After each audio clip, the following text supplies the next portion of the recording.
Chris Notarfrancesco was part of one of the greatest offenses in Gettysburg's history on the gridiron, but the Mechanicsburg, Pennsylvania native's individual skills put him into a league of his own.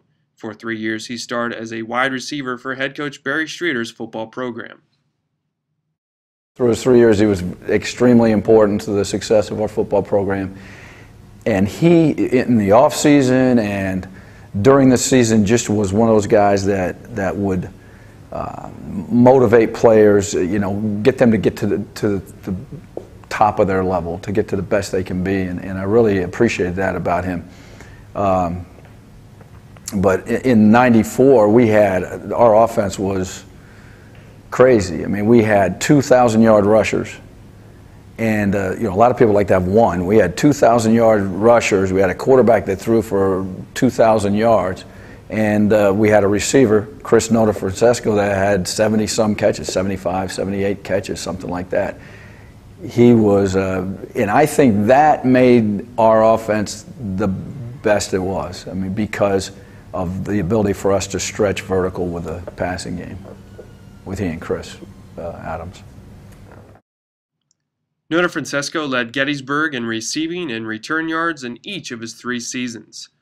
He set a school record with 509 return yards on kickoffs in his debut season of 1992. His first 2 campaigns on the field helped set the stage for one of the greatest offensive displays by a team in school history. In 1994, the Bullets fielded a squad that won 8 games and set school standards for total offense and scoring. That season, Notarfrancesco became the first 1,000-yard receiver in school history. Well, he made a lot of big catches and a lot of great runs and good punt returns and the whole thing. I mean, it's hard to tell. It was one that really didn't decide a game or anything like that, but I remember we played F&M his last game, the last game for that group of seniors in '94, and we were beating them pretty handily. And my plan was to take those seniors off the field kind of a couple at a time or something like that early in the fourth quarter. And we ran just a quick game throw to him, and he was, if they were in pressed coverage, he was supposed to convert it. And we called it just to get the first down, and lo and behold, they go to press coverage, and I'm saying, don't convert this thing, and he converted it like he was taught.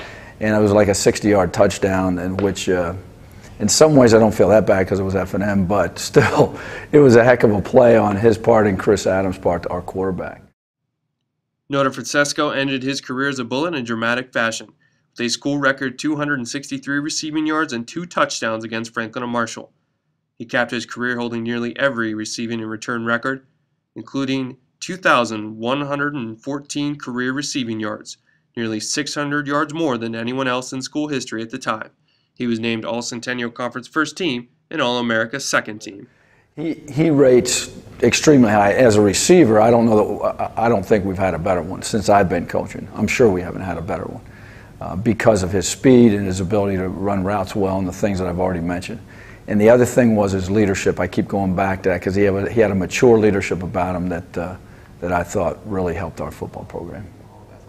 For all those reasons we've just talked about: leadership, ability, and he produced. He produced on the field, and plus a good character person that represented Gettysburg College well and represents Gettysburg College well. One of the greatest wide receivers in school history, Chris Notarfrancesco claimed his spot among the top student athletes in the Gettysburg College Hall of Athletic Honor.